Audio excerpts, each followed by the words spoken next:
Cardinal George, right before that last break, we were talking about the sacraments. And most recently, you had the pleasure of celebrating one of the great sacraments, the sacrament of ordination. Right.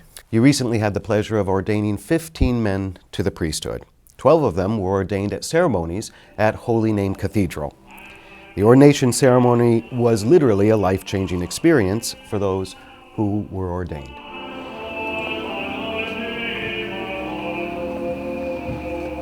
I want to thank, too, all the families here today. Parents, grandparents, aunts, uncles, brothers, sisters, cousins, all of you who've shaped these young men.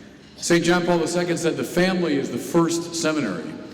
Without your formation, without your modeling, your witness, they would not be here today. So many, many thanks to all of you, to the parents and families. God bless you.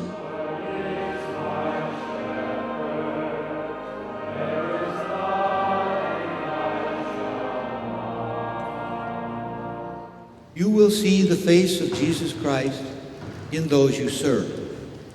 But they expect to find the love of Christ when they search you out, when they meet and speak with you, when they encounter a priest of Jesus Christ. The ordination it's life-changing. I mean, it's the rest of your life really happening in a matter of 2.5 hours. It was the exclamation point on a remarkable journey, and one that started anew on that day. And the elements of the ordination just hit you to the core in so many different ways, from being called by name, much like I was at the beginning of my vocation story, to the litany of the saints and all of my brother priests laying hands on us. It's just a tremendous, emotionally draining, but yet exciting day in my life. In my ministry as a priest, I guess I'm just looking forward to being with the people of God, and wherever that may be in the Archdiocese, and just being with people. That's one of the greatest things that I saw in this vocation, is being able to be with people, certainly in the joys of life, but also being there in the sorrows of it all as well. Just being available, being as welcoming as I can, like Christ was, and just ultimately bringing people closer to Christ in whatever small way he uses me as his instrument.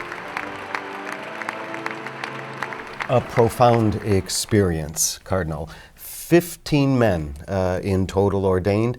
What does that mean for you as Archbishop?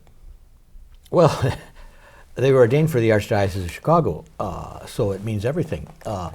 You said it's a life-changing experience for those who are ordained. It's a life-changing experience for all of us. You know, they were called to serve as priests in this archdiocese. It's like a marriage. So every priest has a title. I have a title. I'm an archbishop, but I'm the Archbishop of Chicago. That's the people to whom I'm married. And nobody is called to priesthood except by the church. And it's very important, because otherwise people think it's some kind of personal privilege, and it's not. You're married. And it's like a man coming along and saying, well, I got married. And they say, well, who's your wife? Well, I don't have a wife yet. You know, nobody's ordained to the priesthood unless a church, an apostolic church, calls them. And that's what I do. I call them. At that point, they know they have a vocation. But it's a vocation to serve the people here. That's the equivalent of their wife. And because it's the bride of Christ that they're being related to now, as Christ, the bridegroom of his church, relates to us. And so it's a social sacrament. Everybody is changed when a man is ordained a priest. And the church is the richer for it, because we have now the sacramental life of the church assured. We have Christ's shepherding assured. Every time I ordain priests, I know that the future is sure, that God has not abandoned his people. So it's a matter of great rejoicing, not only for them, because it's not just for them. In fact, it's not primarily for them. It's for everybody else. Yeah. 12 men, strong class. Yeah, 15 actually, if you include the 3 that were ordained for the Archdiocese, but for service in St. John Cantius Society. An occasion of great joy for the Oh, Archdiocese. yeah, it was wonderful. It really was wonderful. It's a good class. Good people. Good.